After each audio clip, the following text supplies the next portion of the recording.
All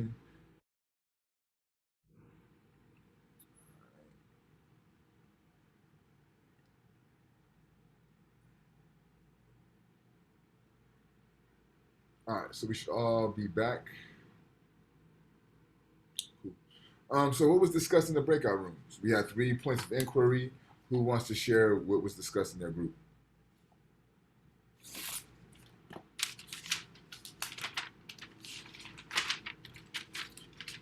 I could go. Okay.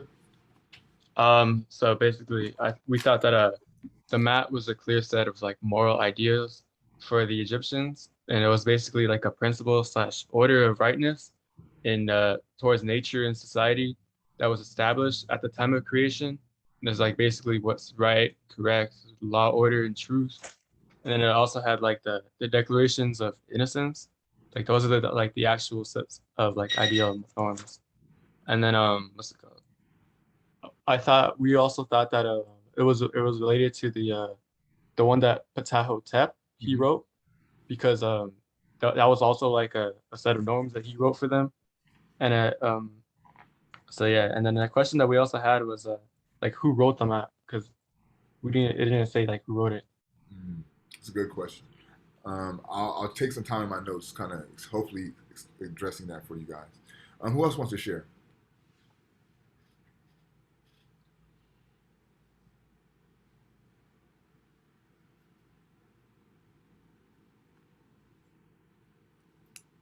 Okay, well, I know we talked about the difference between this week and last week, maybe on the level of last week being more of a religious commandments, and this is more of a social laws dealing with the individual. Well, actually, the Ptahhotep was deal with the individual, and this is how you deal with nature and rest of society, living in harmony, uh, developing your reputation among fellows, which is similar to the Ptahhotep. You know, your word, your reputation is all you have. And then, you know, I know they compared MAAT with other religions like Hinduism and Tao, saying that those had their faults, and most of the scholars were saying that, you know, MAAT is, you know, higher on a higher level ethically than those other religions, especially Hinduism. Thank you, Jelani. Anybody else want to share about what was mentioned in their breakout group?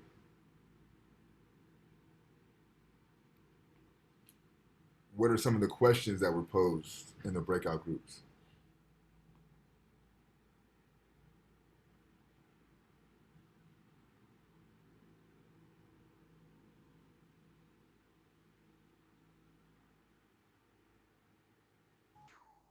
I actually had a question. Sure. Well, like mostly like rules, they start with like I will or stuff like that. And I noticed in Ma it was like I have not caught. So they all started with I have not. And I was just wondering how they came up with some of them, because some of them were like I have not caught fish with the bait of their bodies. Like how did they come up with that? Like did it happen for them to add it into that? Yeah. So to kind of address that directly, right? One thing about the Kemetic Society is they very much learn from nature. So they would watch how animals performed and they did things, right? So from that, they would kind of derive some of these principles, some of these concepts. Um, so I think that would be the closest thing I could give you to an answer. But as I move through my notes, I'm going to tell you more so the why behind the I have not juxtaposed to your attentiveness to how rules typically, you know, maybe thou shalt not or something to that degree. So I'll definitely spend some time in that. One thing I want to ask, like, how did you guys feel about the reading itself? Like, I mentioned that this is going to be a lot more difficult than last week's reading, but as far as your process of engaging this text, how was that for you? Um, I can say that it was kind of like, yeah, a bit more confusing just for the fact that there was also like multiple meanings of ma'at that made it more confusing. You know, like you can go from the truth and justice or harmony with like, and then I'll just switch to like a different page and then they'll tell you something like different, but like in like different wordings and stuff like that. That's true, and I like the way you said that the moves of my. I think that's a great way to articulate that. Ashlyn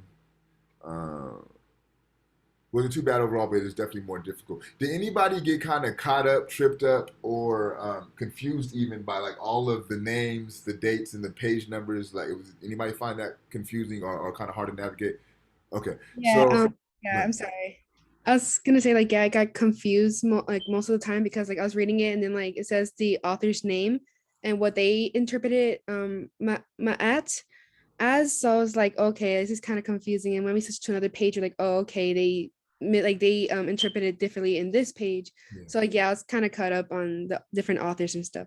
Yeah, so I'm gonna kind of take some time to unpack that.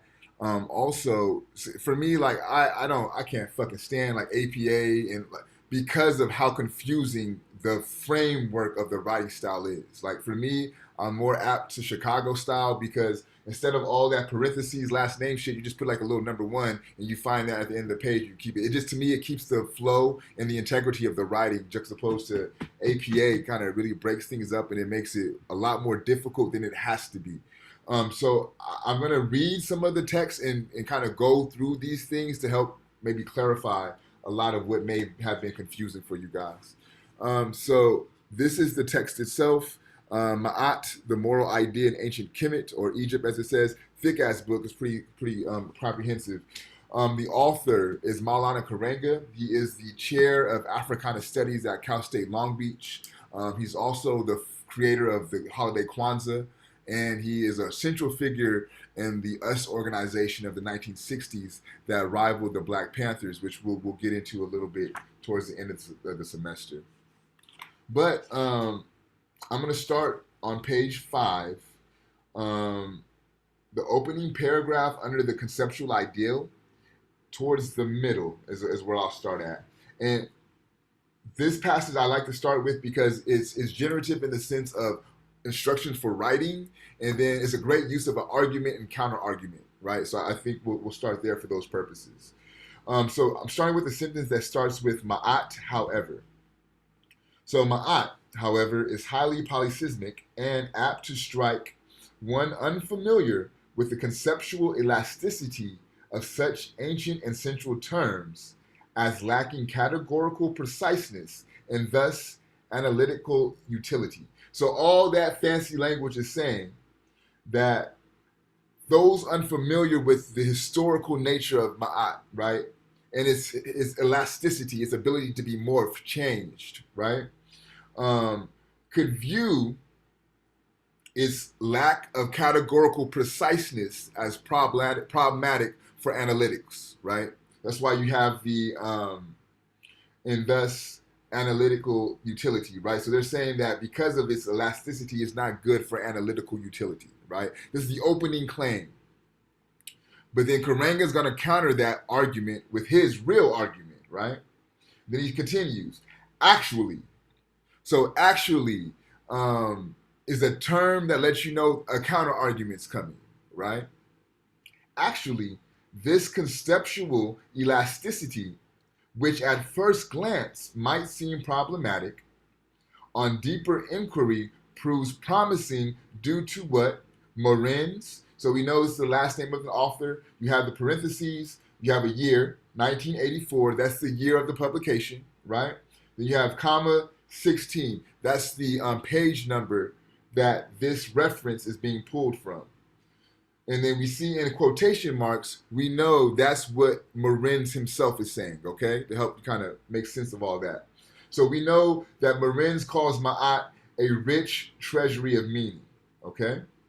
For here one encounters in Ma'at what Kua, another author, published in 1978, page number 138, he defines it as pluralization, which allows for and encourages a wide range of thought and interpretations. So all Kua is saying is that Ma'at is allowed for a wide range of definitions and interpretations and thought, right?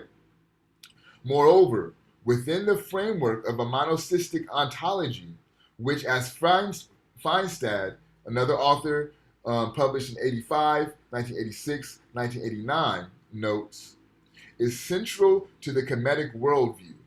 the conceptual elasticity of Ma'at as a category of interrelated, ethical, social, religious, political, and or natural order significance proves invaluable.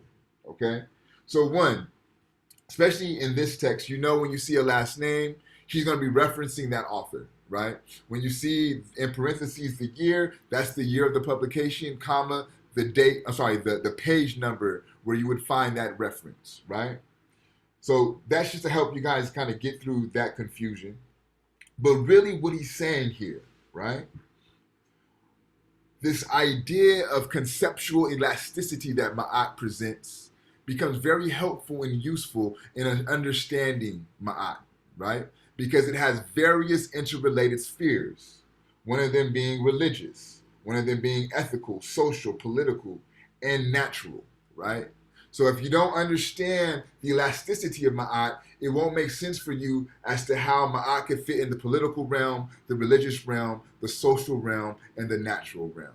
Okay, so he's trying to lay out the importance of this elasticity because, as you pointed out earlier, Ma'at's going to make various movements throughout the text. And this elasticity that he's pointing to is going to help you understand those movements, okay? So I'm going to go to one of those first movements on page 6. What does etymology mean? It starts off with the etymology of Ma'at. What is etymology?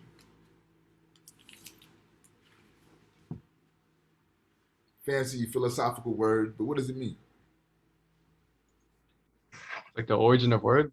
The linguistics. Yep, the linguistic history of a word, right? If you could trace this word back to its historical linguistic origin, you will find such, right?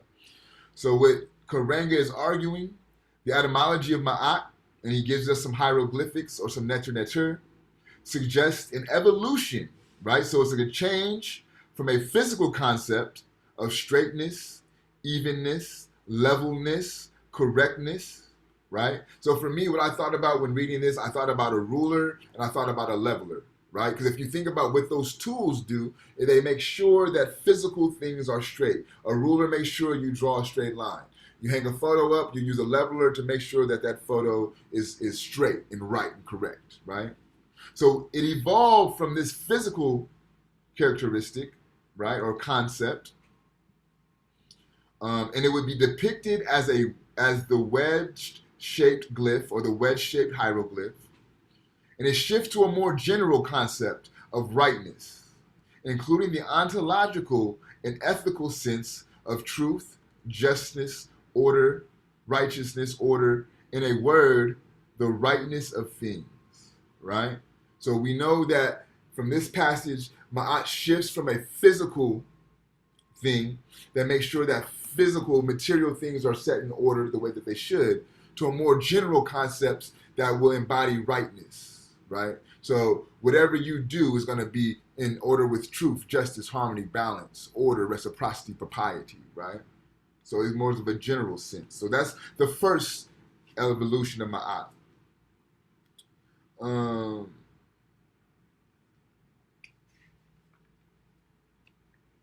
He also provides us with 4 separate domains for Ma'at. And again, this centers us in this notion of its elasticity, right? So the first domain is the universal. The second domain is the political. The third domain is the social. And then the fourth domain is the personal. But what becomes important about the 4 domains is how they're all interrelated, how one informs the other, right? So we know with the universal domain, in which Ma'at is the totality of ordered existence and represents things in harmony and in place. So when you think about a Ma'at from a universal perspective, right? Everything within the universe, the stars are placed in a certain specified space, and they're only where they're supposed to be, right? The oceans are placed in a specified place only where they're supposed to be. Everything within the universe is ordered, okay? In the political domain, in which Ma'at is justice and in opposition to injustice. And to me, that is profoundly brilliant. It's one thing to be just, right? To claim to be a just society, that's easy to me. But to be in a society in opposition to injustice is taking it up a couple notches, right? So if you think about our society, right, I would even argue that it's just, but some may want to argue that, right? We'll leave that up for debate. But no one can argue that this is not a society that is in opposition to injustice, right? Injustice is so norm in our society, we call it politics. That's just the normal way things get down, right? But to have a society that says, anything that seems to be unjust, we have to attack it. We have to be in direct opposition. That's moving at a different frequency. The social domain. The social domain in which the focus is on right relations. Think about last week's reading. This idea and this notion of relations comes back, right? And duty in the context of community, right? So there's a duty to your community, right? There's a focus placed on right relations, so interacting with one another in a way that's right. That is, from a social standpoint, how MAAT is ordained, right? And finally, the personal domain in which following the rules and principles of MAAT is to realize concretely the universal order in oneself, to live in harmony with the ordered whole. So to me, just how the universe, from a Ma'atan concept, is in specified order, everything is set in place. You should apply that concept to your personal life. You should have all the affairs of your personal life in order. Everything should be set in its perfect place, right? And all of these things become interconnected, right? So just as God has ordered the universe, politics should be ordered in that same fashion, to be adversely objective to injustice, right? Then society should take that same approach and be concentrated on right relation and duty to others, just as your personal life should be in order, right? So all these things spill into the other thing, that interconnectedness. Okay. And then there's a collective ideal for this idea of Ma'at, right? And one cannot say individually that they've lived a life that is Ma'atic, right? So I, Amiri, can't say, yo, I lived a life that's Ma'at just based on my own view of myself, right? Y'all within this community would have to either say, yes, I agree with you, Amiri, you are living a Ma'atic life by the way that you treat us, right? That embodies this notion of Ma'at. Or you can say, oh, hold on, you tripping, bruh. You don't speak to us in a way that's upful, right? That's not Ma'atic. So what comes important is that it's a society-owned notion of this concept of Ma'at. And I'll draw this parallel, and this will bleed into next week's readings. In the pre-colonial West African context, right? So before Europeans made their way into West Africa, there was a collective notion of manhood. So I couldn't say just because I had genitals, just because I have hair on my face, right, that I'm a man. No. There's a set criteria in place that must be in line for you to be understood as a man. First thing you must do is go through boyhood rites of passage. So between the ages of 9 and 12, you had to go through this thing they call rites of passage, right? The next thing that you had to do was demonstrate your physical prowess at adolescence. That may look like going to war. That may look like going to hunt a lion, whatever the case may be. But you must be able to demonstrate your physical prowess. This is at adolescence. The next step would be husbandhood. So you would have to demonstrate your ability to maintain a household and to have a wife, right? And be able to take care of her the way that Ma'atan ways dictates, right? And then the fourth standpoint would be fatherhood. You'd have to be able to have children and raise them appropriately, right? So if you did not meet those four criterias, you would not be considered a man. No matter what you said about yourself, the society would not recognize you as a man. So this is a parallel that I draw with Ma'at, right? Ma'at, to live a life that's Ma'atic, is a socially recognized collective understanding, right? And I'll end with this, because he gives us the key point, and I think it's a great key point. On page 8, the first full paragraph, the key point of this discussion, then, is that the practice of Ma'at is conceived and carried out within the worldview which links the divine, the natural, and the social. Again, these interconnectedness, right? These three domains are interrelated, interactive, and mutually affective, not effective with an E, but affective with an A, right? And a Ma'atan person understands this and acts accordingly, as the history of the idea of Ma'at, which is presented below, demonstrates, right? So the interconnectedness becomes important, right? The divine, the natural, and the social. And again, the person who lives a life that is ma'atic understands that interconnectives, and they perform life in a way that embodies this understanding. Okay? So those are my notes for ma'at. We'll transition into our fishbowl. So for a fishbowl, we could talk about my notes. We could talk about what was ever discussed in your breakout rooms. You could literally read from your journal. All that's on the table. Is there anyone who wants to volunteer? Okay, got you. Alice. Anyone else want to volunteer? I can volunteer as well. Cassandra, thank you. We're going to do a total of 4 today. Any other volunteers? I could go. Okay. One more.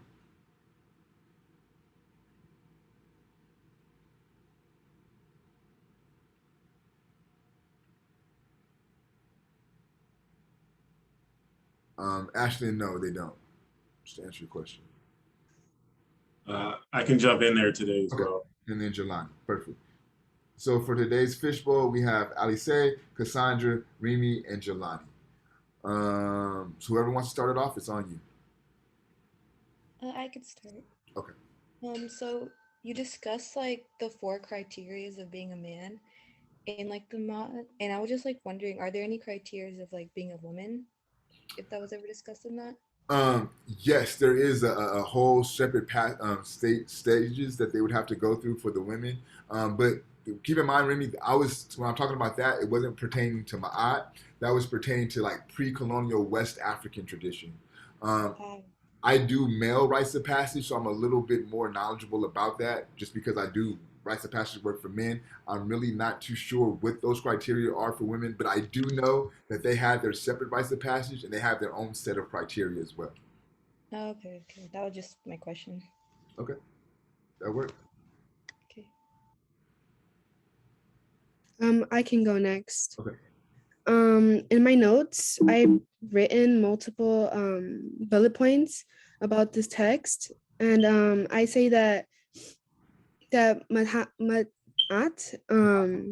has like multiple like meanings to it. Like again, like what you said in your notes, saying that it has multiple meanings on various authors, and that the basic meaning, I think I've read that it's basically like justice, and let me see in my notes because I put it down on here. And like it's different meanings to the authors. Like I put like the 4 basic areas, like the universal domain and the political domains and the social domains and the personal domains. Like it's basically different between different authors, and that's what I got from the passage. Okay. Thank you.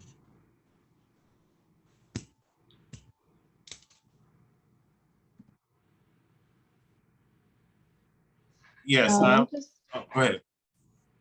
I just had some questions about the text I took while I was reading it, and I put I'm curious about how the Kemetic Society taught these lessons. Like, was there a church they went to collectively, since this was like a collective general thought? Was there a preacher who like assessed the text for them when people had issues with it? And I also said it sounds like if they all are working towards a similar goal, it sounds very utopian and perfect, but I know that not everyone would practice this religion, just like how religion works now. So where do we see, I guess in the text, where if they fail to practice it correctly, I'm just thinking of like asking for forgiveness or anything that we could do, or that they would do, excuse me, like for suffering and like basically asking for forgiveness when you don't align yourself with these laws? That's a really good question. I'm going to address your question, Cassandra, after Jelani, okay?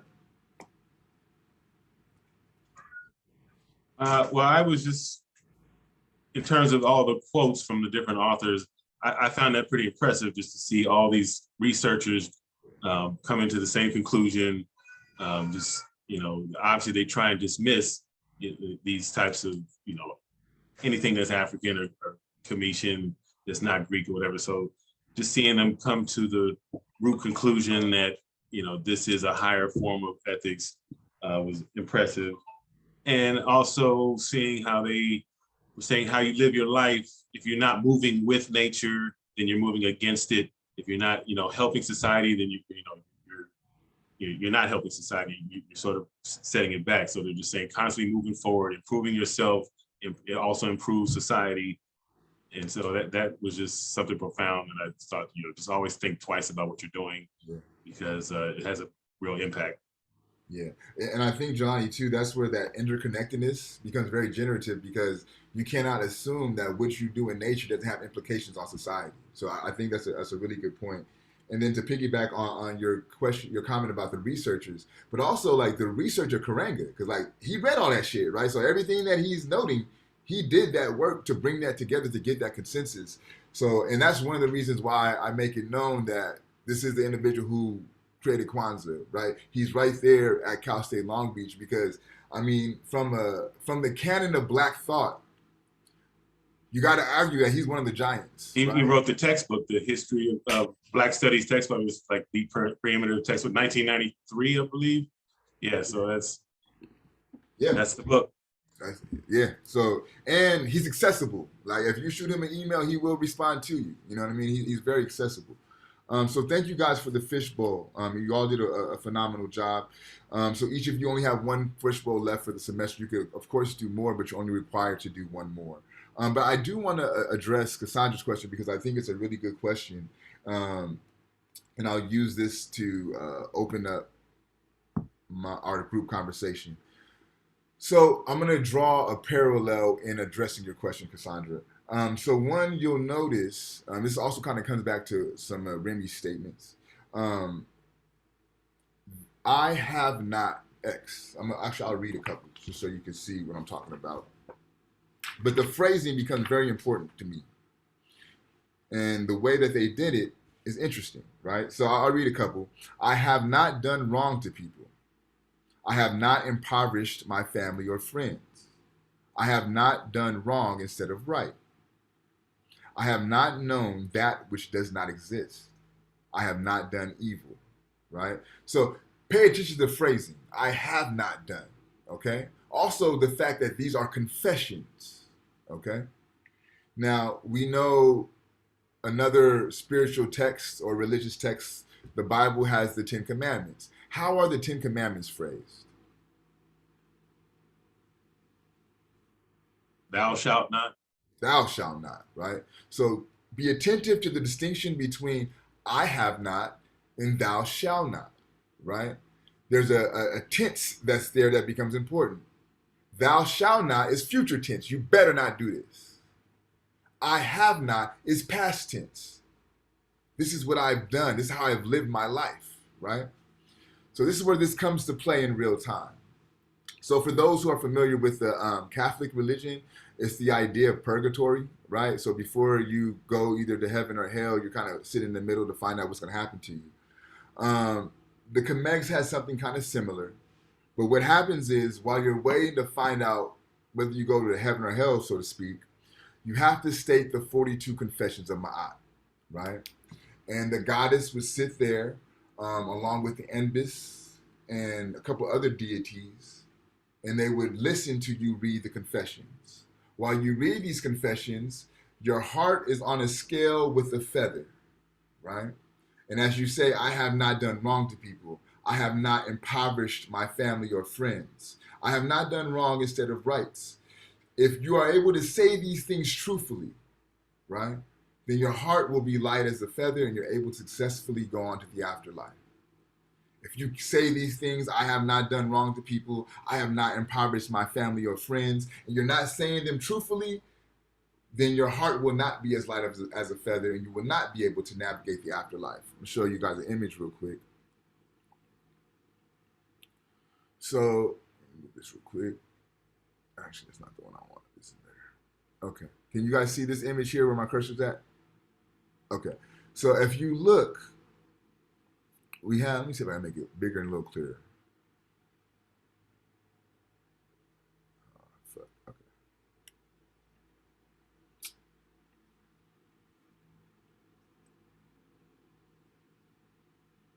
Okay.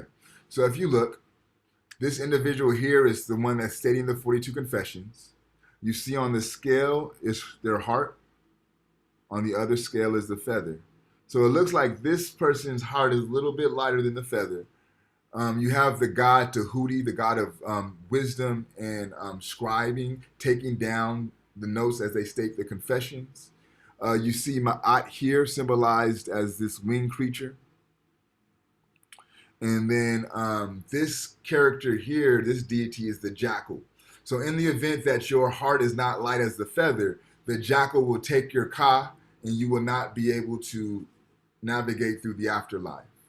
But, and the scarab is not shown here, but in the event that you are able to successfully state your 42 confessions, then the scarab, which we understand as a beetle, right, would be able to take your ka and allow you to successfully navigate through the afterlife. So MAAT has real consequences in the afterlife, right, as far as how you would navigate your spiritual journey. There's some other images. So like this is an image of MAAT here. See with her wings. It's probably a little more accurate. That there. It's another image of MAAT.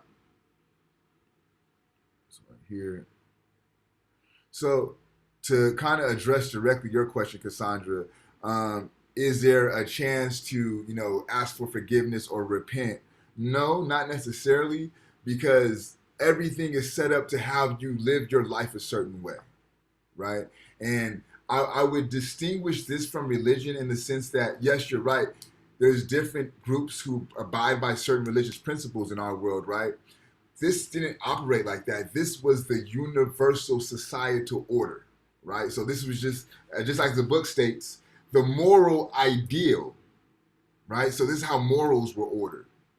And it would be like, if I'm going to make a song, I'm going to make sure that my song is in accord with MAAT. If I'm going to make a movie production, I'm going to make sure that my movie production is aligned with MAAT. If I'm going to put a class together to teach, I'm going to make sure that this class is done in a way that's MAATic, right? So it's not even about a religion. It's about how you live your life, how you order and structure your life, right? So at that point, if you are part of Kemetic society, you're going to want to, order your life in this fashion because every aspect of that society informs the importance of that. I'll put it to you this way. Just like in our society, regardless of your religion, regardless of your ethnicity, whatever, there's certain things that remain universal, right? Materialism is universal in our society. Capitalism is universal in our society. Whether you disagree or not, at some form or another, you're participating in this principle called capitalism, right? Individualism is a principle of our society, whether you agree with it or not, and that's universal regardless of your religion, your ethnicity, whatever the case may be, right? So there are some things that are applied universally. Because if you think about our society again, our entertainment echoes individualism, capitalism, materialism, right? We learn our schooling embodies individualism, materialism, capitalism, right? So you're going to be a byproduct of the environment that you are a part of. And this environment is MAATic. So by default, the individuals that are produced from that society should be MAATic. Does that kind of get to the answer of your question, Cassandra? All right. So what we'll do is we'll open this up for class discussion. Anything on the table at this point, any comments, questions, or concerns anyone has about the reading, let's get those addressed.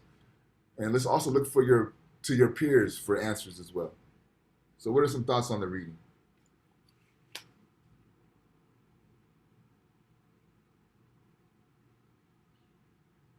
let me ask y'all. Let's do it this way.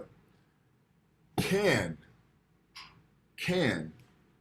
the principles and concepts of Ma'at, the elasticity of Ma'at, be applied in our society today? Why or why not?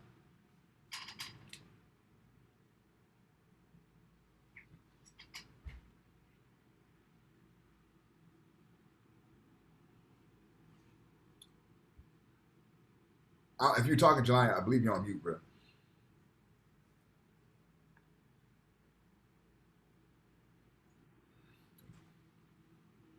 Yeah, I'm sure, applying it, for yourself, teaching it is one thing, but, telling yourself, going through a routine every day, how you prepare your day.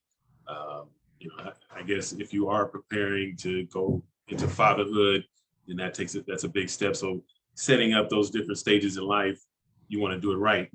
And, having this as your sort of self checklist is valuable.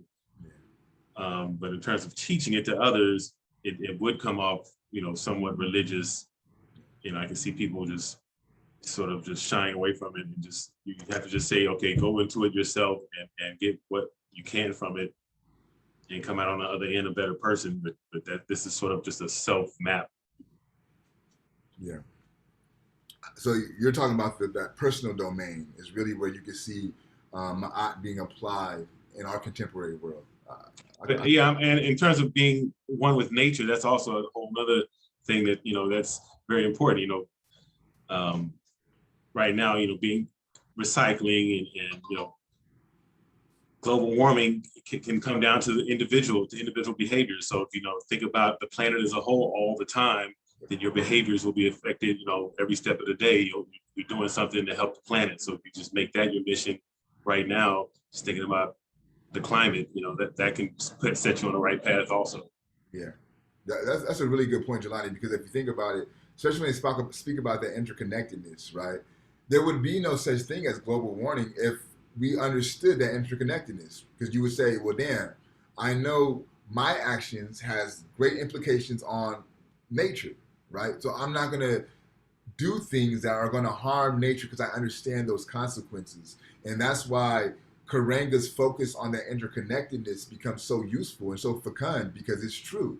We are in the state that we're in because we don't view that interconnectedness. Like the powers that be are on the premise that I'll just fuck this shit up so much to where it's inhabitable, and I'll just go to the moon, or I'll go to Mars, or I'll go wherever off the planet and try to start this process all over again, right? Again, not even taking nature into consideration. So on that auspice, right, they're just going to go to Mars and do the same shit that they did here on Mars, because they don't have an understanding of how nature operates, how to be one with nature, opposed to having to dominate nature and conquer nature. Very good point. Very good point.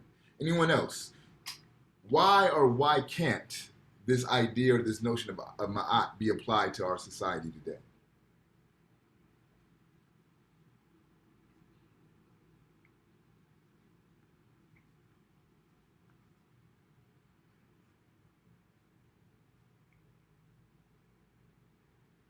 Emily, what are your thoughts on why or why not Ma'at could be applied in our world today?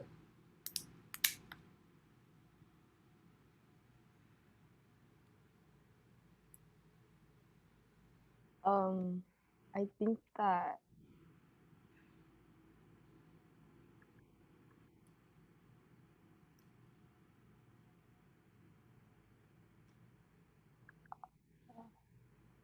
I'm not really sure. So you understand what Ma'at is, correct? We've been talking about this for almost an hour now. I don't understand how you can't understand whether this could be applied today or it cannot be applied today. It's a simple question. Do you think it can or do you think it can't? I think it can. Why? Uh,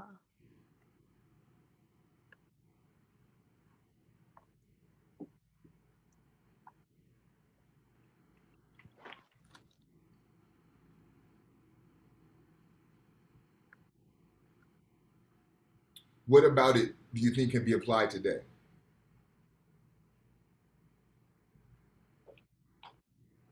like uh,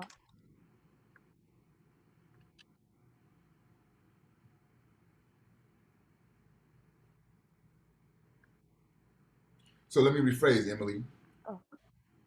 What to you? What is Ma'at? How would you define Ma'at? Like the way you like treat others with like humbleness and stuff. Okay. Like the way So you portray your emotions. okay. So what about that can be applied to our world in 2021? I think you could like stay humble and then treat others the way you want to be treated. So the golden And then as well as like loyalty, like despite like personal challenges, I think that you shouldn't turn your back on like your family and friends. And that like even though you could be really successful, it doesn't really mean anything if you can't like share with other people, like with other people that you love, like such as family and friends. Okay. That sounds a little bit more like the Patah Hotep reading, but I'll take it. Leonardo, you had your hand up? Yeah. Well, I think MAAT can be applied to today's society, but I feel like one of the major issues is like the power control like that we have in our government. And I feel like we still have like conservatives, and I feel like that could just like be like changed if we just like have a different outlook, like, you know, like see like what's going on today, like implementing however you say it, implementing like his ideals of like, oh, like we need to change, like we need to like put more of like a divine way of not having this power controlling government, and like just like listen to the people, you know. But yeah, not everything is like always perfect. Yeah, I think that would probably be the most useful way that Ma'at could be implemented in our society is in our government. Like if we had a Ma'atic government, that would by and large change the way society operates, change the way that nature is operated, or being interacted with. And then too, I think that would ultimately produce a change in the way that we personally interact with ourselves and one another. But again, to your point, Leonardo, you're right. That's lofty. Yeah. For me, I agree with Jelani, right? Like I think, I mean, not only do I agree, like what he states, I live. Like my household is structured in my app, right? Um, my children understand the principles of truth, justice, harmony, balance, order, reciprocity, propriety. If I catch my kids in a lie, I hit them with, is that ma'atic, right? And they understand the reference of what that means. The way I structured this class, I took things like balance into consideration. Is the class ordered in a way that it's going to be useful for everyone, right? The reason that I say that this is not my class, I'm just facilitating the information, is a ma'atic principle, right? That's to promote harmony within our classroom, right? To promote reciprocity within this space that we've cultivated, right? So Ma'at guides and orders everything in my life. If I have a decision to make, I'm going to get on my meditation cushion and sit on the ideals and the principles of truth, justice, balance, harmony, order, reciprocity, propriety, and make sure that my decision is in alignment with that, right? So yes, it can be manifested in our world today, right? And I think the way that we're situated in the world is going to be first on the individual, on the personal level, right? And then you can start thinking about how you could impact your sphere of influence, right? But ultimately, and I think Jelani kind of said it, right? If you're preaching Ma'at, it's going to come off religious. If you're preaching Ma'at, it will come off religious. But if you're living Ma'at, that becomes a tool that becomes useful that people could, start to emulate. They say, yo, you move different. Like what? I live a life that's ma'atic. Then you ain't preaching. You're answering a question, right? With historical science. That's when it becomes useful. Who else? Other thoughts, comments, or concerns?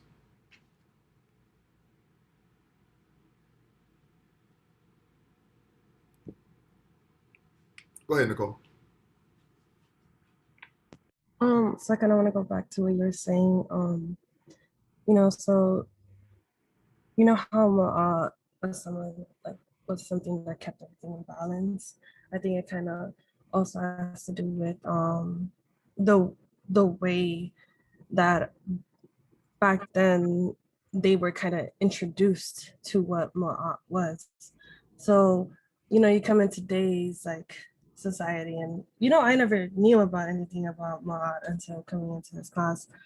So I feel like with it being the like if it can be used in today's society, I feel like you should know just because of how, you know, the way that the time frame is a difference. So everyone knew about Ma'at and was like, I don't know how like to kind of say it, but you could say like over time, it has changed a lot, like people's beliefs, people's, like the way they want to structure their life and stuff like that.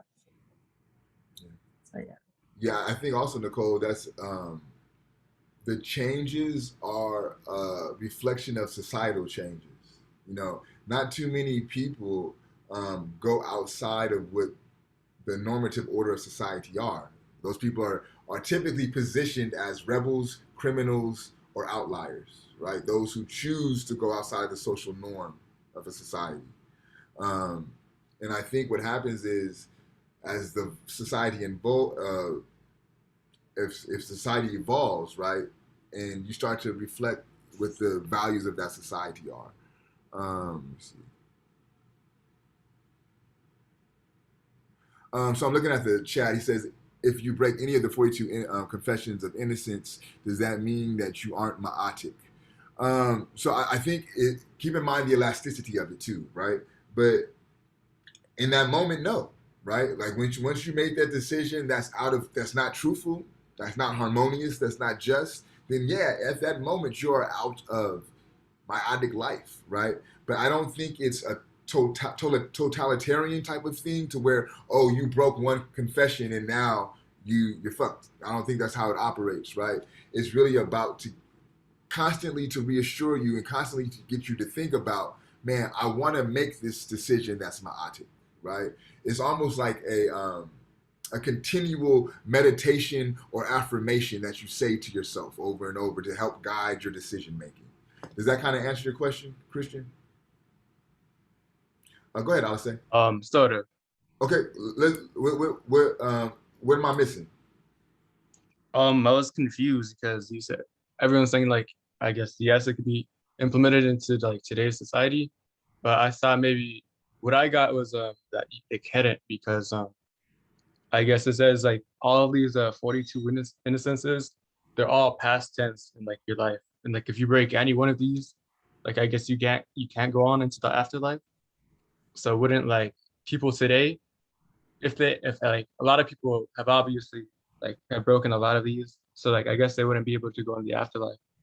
So maybe it could be used like I guess like you said as towards your life now, and maybe like the future generation, but I don't know if it could be implemented like in today's society. Gotcha.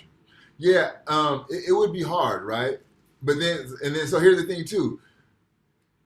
Think about it this way. So if we know that a principle of ma'at is truth, right? And now you're at the point where you're stating those 42 confessions, and it's about your heart being as light as that feather, it would behoove your ass not to say, I haven't done anything evil if you've done something evil, right? Like I wouldn't make that lie because automatically that's not going to allow your heart to be lighter than that feather, right? So I think it would be more beneficial if you were to take that for what it is to not state that confession, and that will still allow your heart to be light.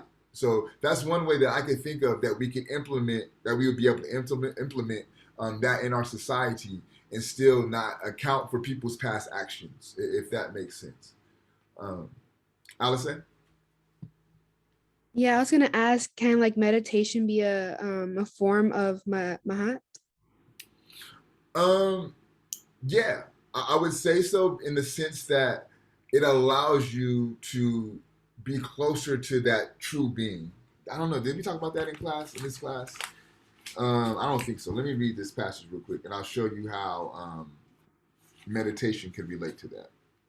So I'm looking on page 6 at the very bottom.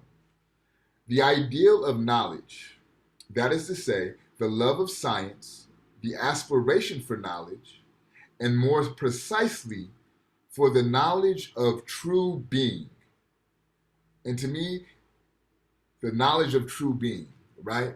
That's where meditation can be useful. Because when you sit with yourself in quietness and you're in stillness, you're getting a sense of who that true being is, right? Your true being is not being distracted by TV, by radio, by Twitter, whatever that case is. You're going in to find out, if that makes sense. So to me, that would put you down the path of being myotic, right? Meditation also brings stillness. So in a state of stress, a state of angst, right, where you may make a decision because of that stress, meditation will allow you to take a step back and choose the myotic choice of how to interact in that particular moment. So I think meditation may not be MAAT, but it's a vessel or a vehicle that will allow you to embody or get closer to MAAT, is how I would answer that, Alice. That's a really good question. Yeah, looking at Cassandra, and so Cassandra puts in the chat, even if you break from Ma'at rules, isn't that still Ma'at? Because we're human and we still make mistakes. And to me, Cassandra, that's what I was saying, far as like, if you did make that mistake, just don't state that confession saying that you did it, right? And I think that the comedics are taking that into consideration, because really what they're weighing, not your actions are not being tested, but your heart, right? And like to your point, you may make a mistake. And even though make a mistake that's out of alignment with your heart. So what they're going to judge you on, not that action, but what your heart dictates. But I think that's a good point. Let's get Christian. Okay, so for example, Christian, let me find those confessions so I could be more precise. Okay. So one of the confessions is, I have not done wrong to people, right? That's one of the confessions. That's the first confession. So if you know in your history that you've done wrong to people, you might want to skip that confession and go on to confession number 2. I have not impoverished my family or my friends, right? That's why I say don't state that confession. Because if you state, I have not done wrong to people, and you know that you have, your heart will not be light, right? You're out of conflict with your heart. You're in conflict with truth. So that's not going to allow your heart to be light.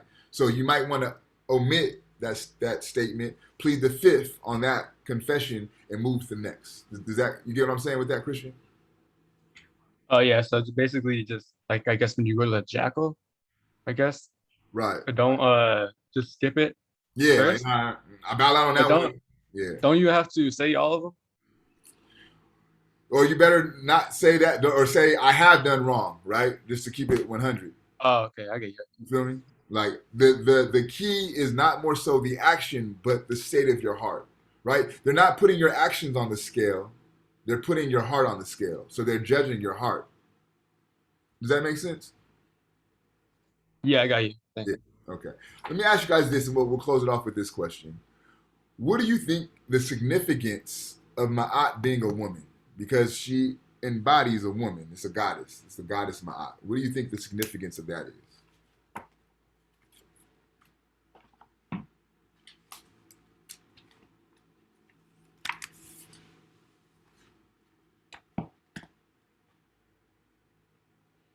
So we got all these sisters on this Zoom, and none of y'all have no thoughts about the goddess Ma'at, the highest moral ideal according to Karanga and all these other authors.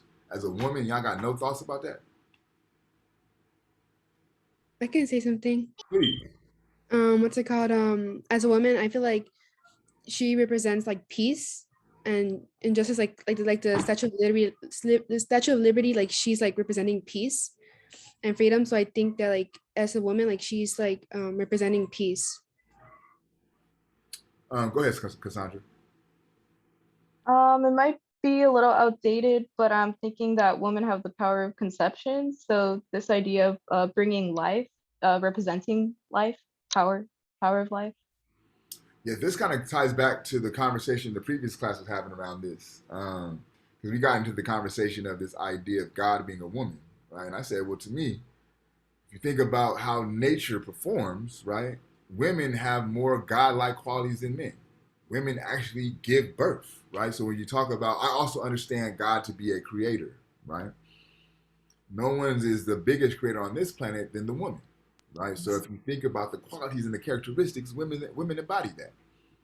You're answering to the creator. You're basically being judged by the creator, who is, in everyone's case, your mother. Your mama. Yep. Yep. Absolutely. All right. So let me show you guys what we'll be reading for next week, and we'll call it a day. Give me 1 second here to get that pulled up. And then next week, we'll be back with Group A and Group B. So we'll have our Monday, Wednesday meeting. So if you're in Group A, we'll just meet on Monday. If you're in Group B, we'll just meet on Wednesday. Next week, we will read Malidoma Patrice Sommet of Water and the Spirit. So these two PDFs, it's two separate PDFs, but think of it as one reading, so you only need one journal entry. This will also tie back into the conversation that we had last week about your gifts, qualities, and attributes. This reading aligns directly with that. And then Alice said you kind of put the cat out of the bag already. Next week, we'll start class off a little bit differently. If it's okay with y'all, we'll start class going forward with a little bit of meditation. I don't feel it's right for me as your instructor or your facilitator of information to give you guys all this spiritual text and talk to you guys about fulfilling your purpose and getting to your highest sense of self, and not give you at least some type of practice that allows you to engage in that. So we'll spend a few moments doing some brief meditation practices, and that'll be the norm going forward to start our day for each class from this, if you guys are okay with that for going forward.